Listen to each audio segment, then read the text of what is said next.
Everyone's Dr. Paul, so here we'll be doing a Quadratus Lumborum, or QL, pin and stretch myofascial release. So your QL is a square-shaped muscle on your lower back, hence the name, Quadratus Lumborum, great literal name. And its job is to help to stabilize your lumbar spine laterally side to side, both by moving your spine but also resisting movement. So your QL is working in concert many times with the contralateral or other side lateral hip muscles like your glute med right here. So it's really important that we think of those guys as almost like a functional unit across the body.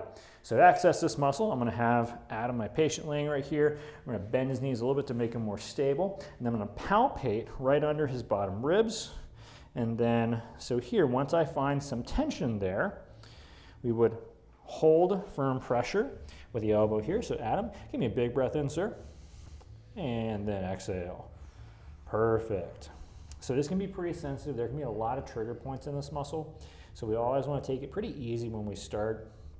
Big inhale again, Adam. And exhale.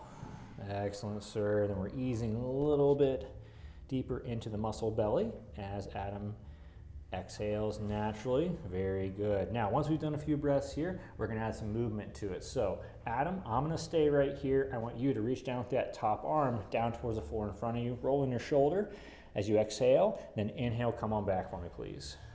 Great job. Let's do that a few more times. And then inhale, bring that shoulder back all the way, Adam. There we go. Exhale and reach. Perfect. Do that 2 more times, please.